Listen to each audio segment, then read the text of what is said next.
dans le prochain épisode de Ici tout commence.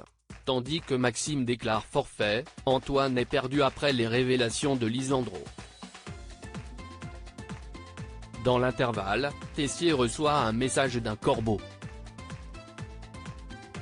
Attention, les paragraphes qui suivent contiennent des spoilers sur l'épisode d'Ici tout commence diffusé demain soir sur TF1. Si vous ne voulez rien savoir, ne lisez pas ce qui suit. Mardi 3 novembre dans Ici tout commence. Maxime déclare forfait dans la matinée, Maxime retrouve Enzo dans les jardins de l'Institut. Éperdument amoureux de Salomé, Maxime est furieux que l'apprenti cuisinier ne l'ait pas prévenu que la jeune femme allait se marier afin qu'il évite de se faire des films. En parallèle, Auguste donne aux futurs époux les menus de leur cérémonie et en profite pour proposer à Salomé de la conduire devant l'autel le jour du mariage. Visiblement ému, Salomé reste sans voix et Auguste prend son silence pour un oui. De son côté, Maxime attend Salomé pour lui parler. Cette dernière reconnaît alors qu'elle n'avait aucune intention de lui dire qu'elle allait se marier car elle savait que leur histoire n'allait pas durer. Lorsque Maxime l'interroge sur ce qui l'a poussé à tromper son futur conjoint, Salomé admet avoir eu envie de savourer sa liberté une ultime fois.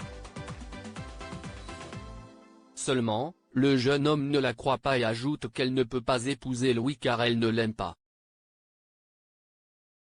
Mais Salomé se dit très amoureuse et compte bien s'unir à lui. Tandis que Louis interrompt leur conversation, Salomé, qui est mal à l'aise, s'évanouit. En reprenant ses esprits, elle assure que tout va bien et affirme qu'elle est en mesure de reprendre ses activités.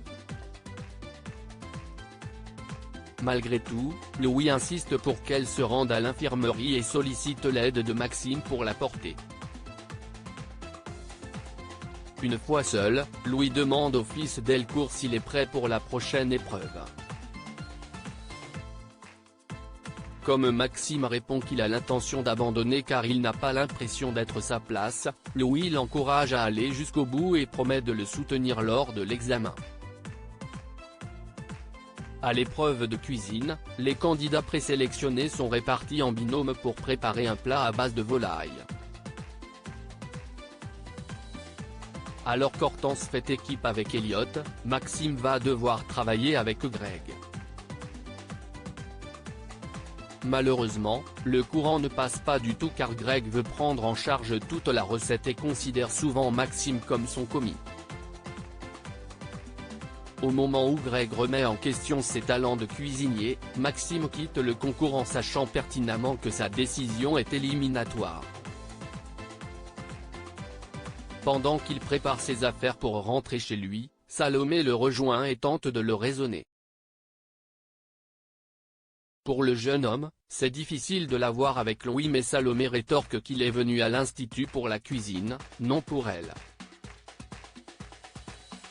Même s'il a été éliminé pour avoir quitté l'examen, Salomé a une idée pour lui faire réintégrer la course.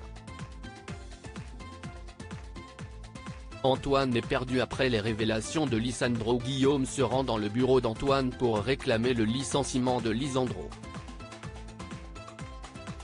Le proviseur essaie alors de comprendre ce qu'il s'est passé et Guillaume retranscrit leur échange de la veille en précisant que ce n'est pas la première fois que le professeur se montre agressif envers l'un de ses collègues.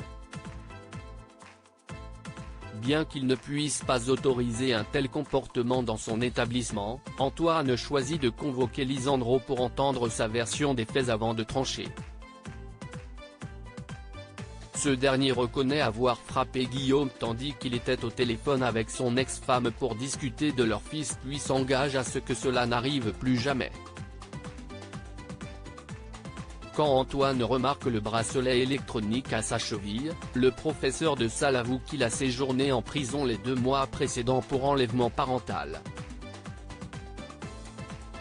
En effet, Lisandro raconte qu'il a eu un divorce difficile car sa femme l'accusait de violence conjugale pour obtenir la garde de leur fils.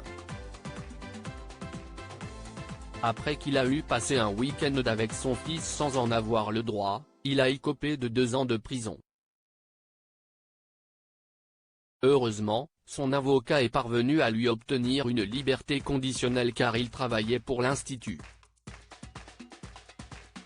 S'il perd ce travail, Lisandro devra retourner derrière les barreaux et ne pourra plus revoir son fils. Touché par son histoire, Antoine a besoin de réfléchir et jure de lui faire part de sa décision le lendemain. Plus tard, Antoine rapporte à Rose sa discussion avec Lisandro. Même s'il souhaite lui accorder une chance, le proviseur pense avant tout à la sécurité de ses élèves. Tessier reçoit un message d'un corbeau. Le chef Tessier se dirige chez Noémie pour lui remettre le foulard d'Amandine. Lorsque son assistante lance qu'elle n'en veut plus car elle désire désormais tourner la page, Emmanuel se dit ravi de l'entendre. Non loin de là, une mystérieuse personne crée un profil sur le réseau Coulegram sous le pseudonyme de Corboa. Dans la biographie de sa page, l'inconnu indique que l'heure est venue de régler les comptes. De son côté, Tessier retrouve sa femme et ses enfants quand il reçoit un message du corbeau qui lui donne rendez-vous dans la serre de l'école. Sur place, le chef pâtissier découvre une corde avec un nœud de pendu.